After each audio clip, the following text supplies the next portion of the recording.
2-3 ദിവസമായിട്ട് ഞാൻ കാണുമ്പോൾ വിചാരിക്കുന്ന ഒരു കാര്യമായിരുന്നു കേട്ടോ. ഈ ചെടികളിലൊക്കെ ഉണ്ടായ വാടിയ പൂവുണ്ടല്ലോ, അതൊന്ന് കട്ട് ചെയ്ത് കൊടുക്കണമെന്ന്. കാണുമ്പോൾ മാത്രമേ ഓർക്കുള്ളൂ. പിന്നെ അതൊക്കെ വെക്കുമ്പോൾ അതിങ്ങനെ മാറി പോയി. അങ്ങനെ 2-3 ദിവസം കഴിഞ്ഞു. മെയിനായിട്ട് റോസിൻ്റെ ആയിരുന്നു കേട്ടോ. അങ്ങനെ റോസ് ഇങ്ങനെ കട്ട് ചെയ്ത് വന്നപ്പോഴേക്കും അപ്പുറത്തുള്ള റോസിൻ്റെയൊക്കെ അവസ്ഥ ഇങ്ങനെ തന്നെ. അങ്ങനെ വാടിയ പൂവൊക്കെ കട്ട് ചെയ്ത് മാറ്റിയിട്ടുണ്ട്. അടീനയിൽ നല്ല ഫ്രഷ് ഫ്ലവേഴ്സ് ഒക്കെ ഉണ്ടായി വരുന്നുണ്ട് കേട്ടോ. കാണുമ്പോൾ തന്നെ ഒരു സന്തോഷം. എന്തായാലും ചെടി പരിപാലനത്തിന് ഇറങ്ങിയല്ലോ, എന്നാൽ പിന്നെ കാര്യമായി ഒന്ന് നനച്ചിട്ട് കയറാൻ ഓർത്തു. ഈ ശവനാറി ഉണ്ടല്ലോ, ഒരു വളം പോലും ചെയ്യുന്നില്ല, എന്നിട്ട് നിറയെ പൂവാണ് കേട്ടോ. കാണാൻ നല്ല രസമാണ്. അതുകൊണ്ട് ഞാൻ അതിനിങ്ങനെ നിർത്തിയിട്ടുണ്ട്. സ്മെല്ല് മാത്രമാണ് പറ്റാത്തത്. റോസിൽ ഇങ്ങനെ വെള്ളം വീണിട്ട് കാണാൻ നല്ല രസമുണ്ടല്ലേ.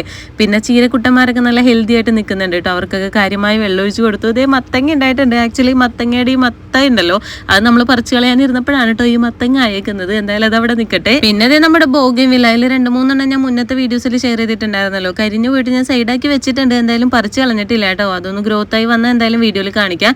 അങ്ങനെ നനക്കലും കഴിഞ്ഞ് ഇനി അകത്തേക്ക് പോട്ടെ. അപ്പോൾ അടുത്ത വീഡിയോയിൽ കാണാം കേട്ടോ. ബൈ.